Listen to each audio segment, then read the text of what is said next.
So I've been wanting to make this video for a couple of days. I just could never get around to it. I've been under the weather, a little bit of a cold.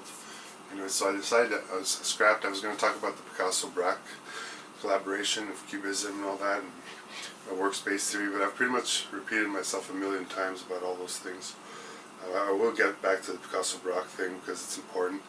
They saw their studios as a laboratory, their work as laboratory research. This is from there's two main books that I've been reading about Cubism, and that's all I'm going to say about it for now. But there's François Gillot's Life with Picasso and William Rubin's Picasso and Braque Pioneering Cubism. So most of the things these days that I'll say about Cubism and Picasso and Braque is from those two books, and some of the things actually appear in both books, which I think is always a good thing in historical research, you know, of art movements and stuff, corroboration, I guess. So yeah, so what I'm going to actually talk about though is my sound design, my acoustic ecology, my sound walks.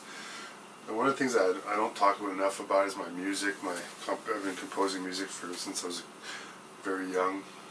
I'm in a teenage, whatever, like 12, 13. Started playing the organ and then the guitar. I've composed like thousands of pieces of music. Again, it's not vanity. It's just a fact. That's what I do, you know.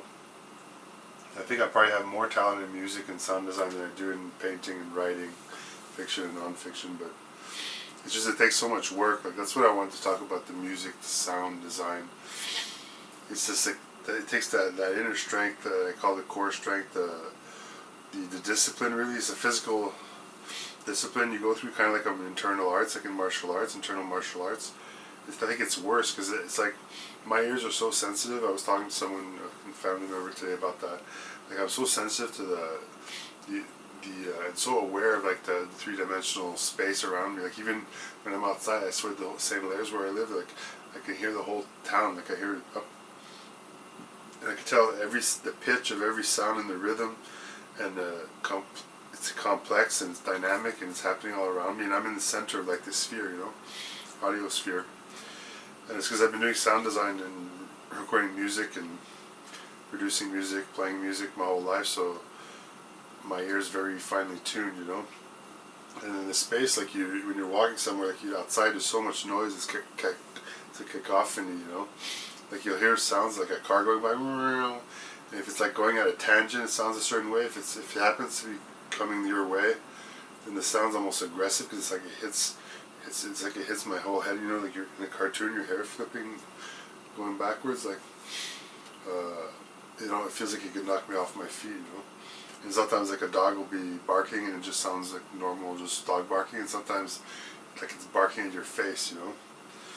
So it's really tough, like it's almost a turbulent like environment to be in when you're so sensitive to all the sounds. I've been meditating a lot and doing some contemplative stuff, and that actually I found that like vipassana or whatever meditation is maybe not the best thing for me. It seems to make me more sensitive, which I guess for some things is good, like in the art and all that. It's really good in the music too.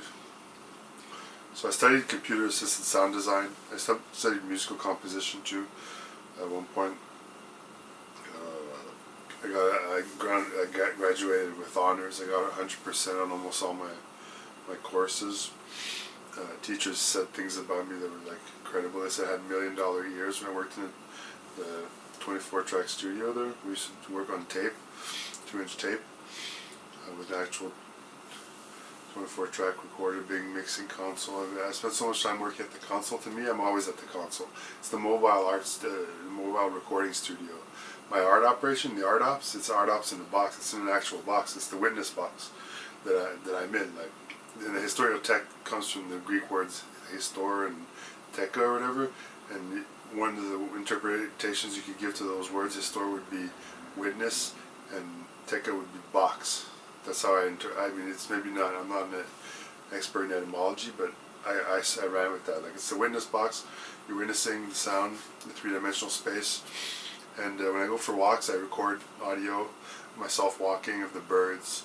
It's like when you're recording, sometimes you gotta be non-existent. When you're in a field recording, you know, doing field art in the field, like you don't want to appear in the recording, so you have to be so still, and you can't like, you have to control your breathing, so you're not like huffing and puffing and contributing to the sound, because the idea of the field recording, like ideally you wouldn't be holding it in your hand, you'd have a stand or whatever, you could be at a distance, with a way to control it or whatever, but I do those. I'm going to start archiving it all, I think, on either on Freesound or archive.org, I think. Yeah, I need to archive those recordings. So music used to appear to me in my inner ear. I would hear like music. I had complete control of the audio field inside my head. I could compose, and I had complex like musical compositions for orchestra with like 12 to 20 different like instruments playing different things, and I could imagine it all, and I could control it, and like almost like I was a conductor, I always wanted to be a conductor too, but it's so much work, like I couldn't go to the conservatory, like I'm like this kind of like recluse, like I don't do well in those kinds of institutions where it's very rigid. I'm very rigid in my work and with myself and my physical and spiritual and psycho-emotional, psychosocial, discipline. I'm extremely like, it's a kind of OCD kind of thing, but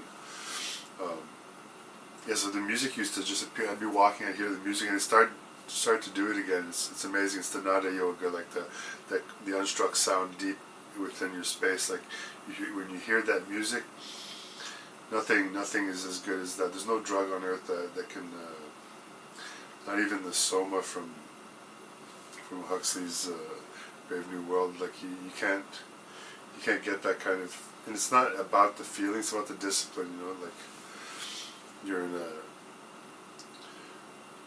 you're not doing the practice to get the benefits of feeling good. You're doing it because that's your ambition, is to do it as strictly as you can.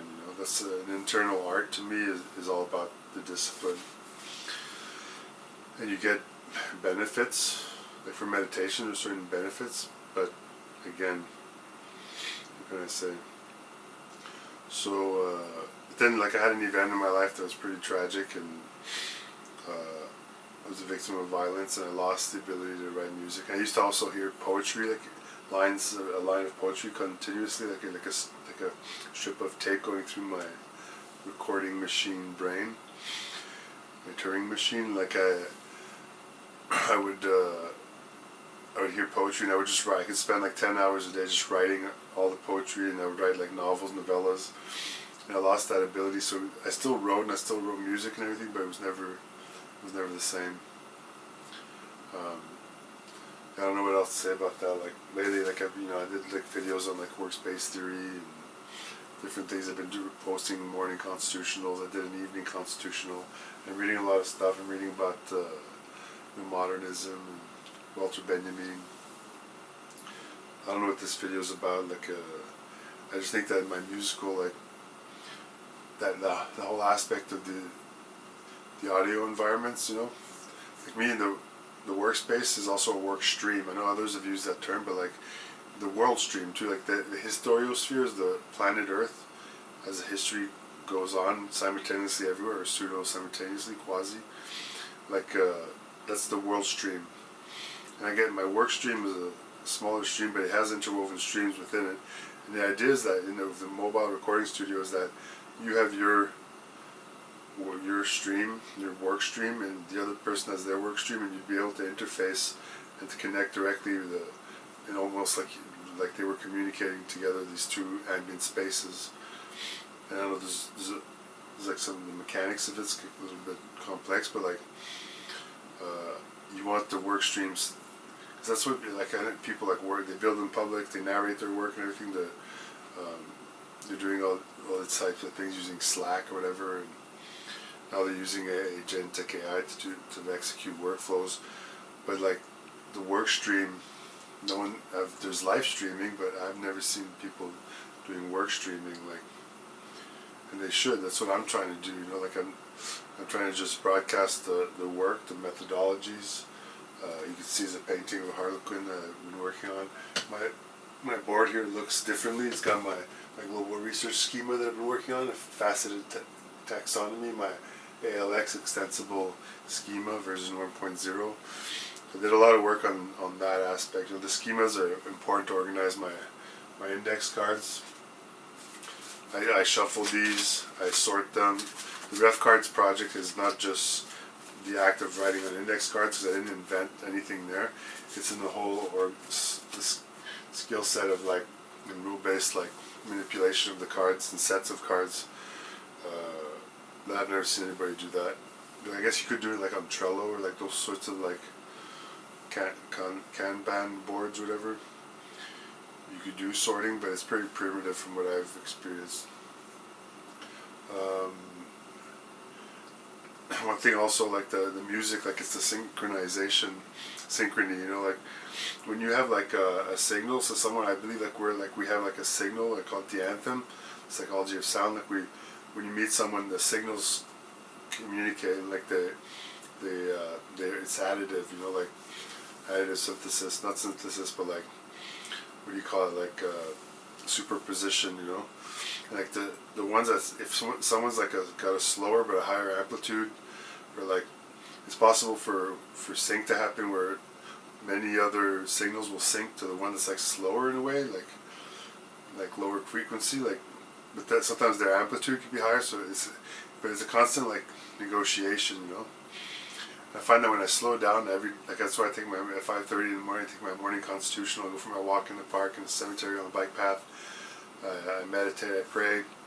Sometimes I record my morning constitutional, video or audio, or I have different cameras, and I post it online,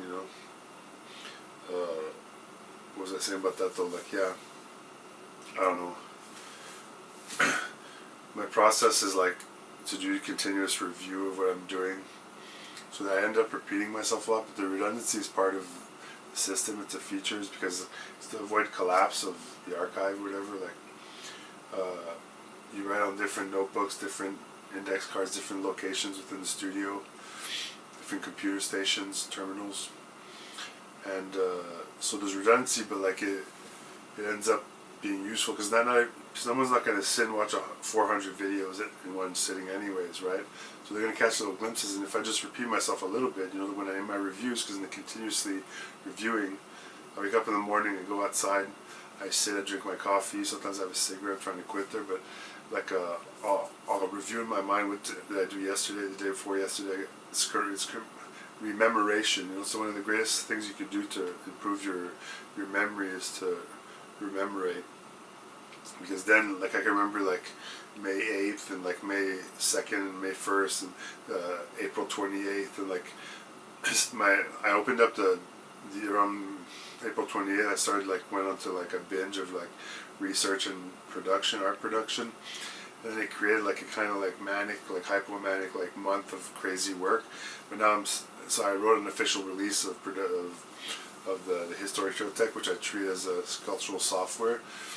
I'm not a software developer, but I treat my studio space and research lab as a software, and I write official releases. I've talked about that before, my new documentation, and I do the official declaration every year. It's all connected, the resynchronization signals, what I think that I do every morning. You gotta set the tempo, right? And I think I set tempo not just for myself, and I'm not vain about it. It's just what I was born to do. I'm an orchestral symphonic conductor. I just don't currently have an orchestra. That's about it. This has been long enough. I'm gonna be studying about the voice and how to